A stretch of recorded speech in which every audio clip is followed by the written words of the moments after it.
Praise the Lord. தேவனுக்கு மகிமை உண்டாவதாக. ஆண்டவரும் இரட்சகருமாய் இருக்கிற இயேசு கிறிஸ்துவின் நாமத்தினாலே இந்த கால வேளையில் உங்கள் யாவரையும் நான் வாழ்த்துகிறேன். இந்த நாளுக்கான தேவனுடைய வார்த்தை சங்கீதம் 35வது அதிகாரம் 1வது வசனம்.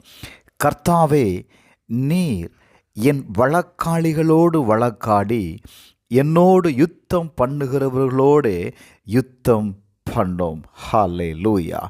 தாவீது சொல்லுகிற வார்த்தையை கவனியுங்கள். ஆண்டவரே, நீர் எனக்காக வழக்காடும். Thank you Lord. எனக்காக வழக்காடும், எனக்காக யுத்தம் பண்ணும் என்று அவன் கேட்கிறான். காரணம், அவன் சொல்லுகிறான், என்னை துன்பப்படுத்துகிறார்கள், என் பிராணனை வாங்க தேடுகிறார்கள், எனக்கு தீங்கு செய்ய நினைக்கிறார்கள். ஆண்டவரே, முகாந்திரம் இல்லாமல் என்னை பகைக்கிறார்கள்.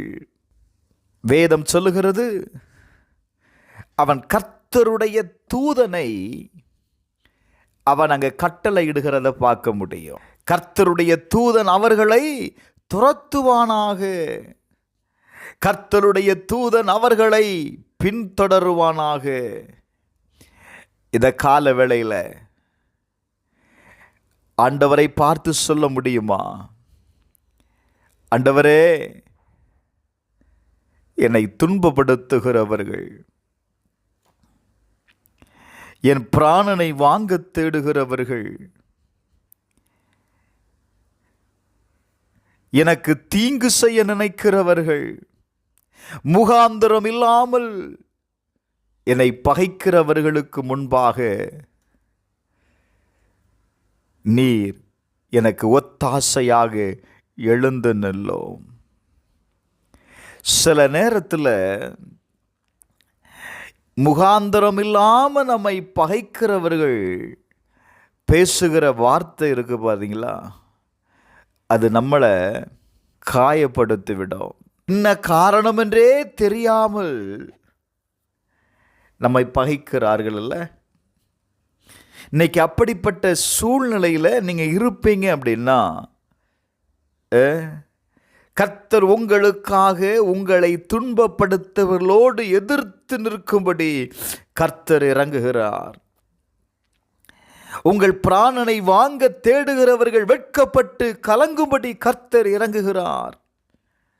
உங்களுக்கு தீங்கு செய்ய நினைக்கிறவர்கள் நாணம் அடையும்படி கர்த்தர் இறங்குகிறார். முகாந்திரம் இல்லாமல் உங்களை பகைக்கிறவர்கள் அழிந்து போகும்படி கர்த்தர் இறங்குகிறார்.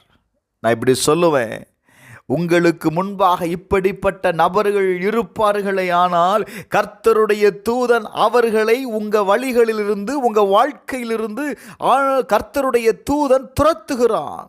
சங்கீதக்காரன் சொல்லுகிறான், சங்கீதம் 119 154 வாசியுங்கள். எனக்காக நீர் வழக்காடி என்னை மீட்டுக்கொள்ளும், உம்முடைய வார்த்தையின்படியே என்னை உயிர்ப்பியும். உங்களோடு கூட வழக்காடுகிறவர்களோடு கூட கர்த்தர் வழக்காட போகிறாருங்க. உங்களோடு யுத்தம் பண்ணுகிறவர்களோடு கூட கர்த்தர் யுத்தம் பண்ண போகிறார். உங்களால் மேற்கொள்ள முடியலைன்னு நினச்சி நீங்கள் வருத்தப்படுகிறீங்கள, கர்த்தர் சொல்லுகிறார், உங்களுக்கு முன்பாக இருக்கிற சத்துருவை கர்த்தருடைய தூதன் துரத்துகிறான். Glory to God.